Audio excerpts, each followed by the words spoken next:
Sir ଗତକାଲି ପଟକରା ଗାଁରେ ଗୋଟେ ବିବାହିତ ମହିଳାଙ୍କର ହତ୍ୟା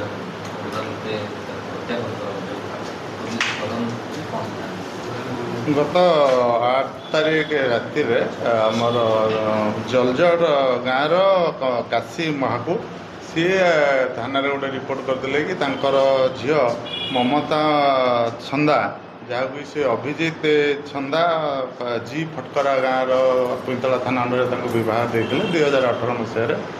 ସେ ତାଙ୍କ ଝିଅକୁ ତାଙ୍କର ହଜବ୍ୟାଣ୍ଡ ତାଙ୍କୁ ହତ୍ୟା କରିକି ମାରିଦେଇଛନ୍ତି ବୋଲି ଗୋଟେ ଅଭିଯୋଗ ଆଣି ଦେଇଥିଲେ।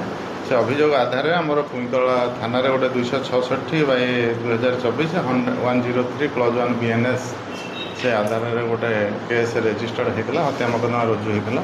ସେ କେସ୍ ତଦନ୍ତ ସମୟରେ ଆମେ ସାଇଣ୍ଟିଫିକ୍ ଟିମ୍ ୟୁଟିଲାଇଜ୍ କରିଛୁ ଏବଂ ଘଟଣା ପାରିପାର୍ଶ୍ୱିକ ଯେଉଁମାନେ ସାକ୍ଷୀ ଥିଲେ ତାଙ୍କୁ ଏକ୍ଜାମିନ୍ କରାଯାଇଛି ଏବଂ ଏଇ ହତ୍ୟା ଘଟଣାରେ ଆମେ ଇନକ୍ୱେଷ୍ଟ କରିକି ତାକୁ ପୋଷ୍ଟମର୍ଟମ୍ ପାଇଁ ପଠାଯାଇଛି ଏବଂ ଘଟଣାରେ ତାଙ୍କର ହଜବ୍ୟାଣ୍ଡ ହଜବ୍ୟାଣ୍ଡ ଯିଏ ଅଛନ୍ତି ଅଭିଜିତ ଛନ୍ଦା, ତାଙ୍କୁ ଆମେ ଅଟକ ରଖିଛୁ। ବର୍ତ୍ତମାନ ତାଙ୍କ ଏଗେନଷ୍ଟରେ ମଧ୍ୟ ପାରିପାର୍ଶ୍ୱିକ ତଦନ୍ତ ତାଙ୍କ ଅଭିଯୋଗ ପ୍ରମାଣିତ ଆପାତତଃ ଯାହା ଆସୁଛି ତାକୁ ଆଧାର କରିକି ତାଙ୍କୁ ଆଜି କୋର୍ଟ ଚାଲାଣ କରାଯାଉଛି।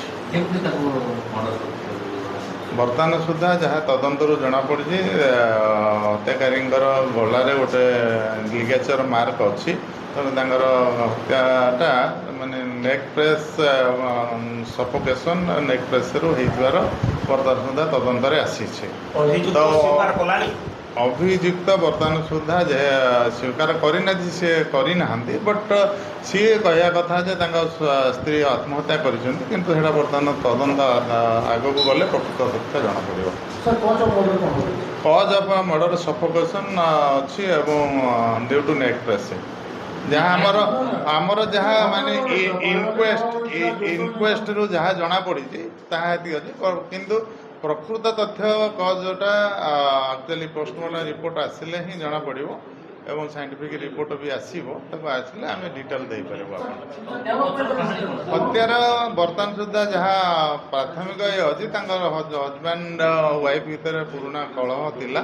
ସେ କଳହକୁ ନେଇକି ସେଦିନ ମଧ୍ୟ କିଛି ଝଗଡ଼ା ହେଇଥିଲା, ତ ସେଥିପାଇଁ ସେ ହତ୍ୟା କରିଥିବା ତାଙ୍କ ବାପା ଅଭିଯୋଗ କରୁଛନ୍ତି। ତ ସେଇ ଆଧାରରେ ବର୍ତ୍ତମାନ ଏବେ ତାଙ୍କୁ ଅଟକ ରଖି ବର୍ତ୍ତମାନ ସୁଦ୍ଧା ସେମିତି କିଛି ଆମ ତଦନ୍ତରେ ହସ୍ତଗତ ହେଇନାହିଁ। ତଦନ୍ତ ଆଗକୁ ଗଲେ ପ୍ରକୃତରେ ରିଅଲ୍ କାରଣ ଜଣାପଡ଼ିବ।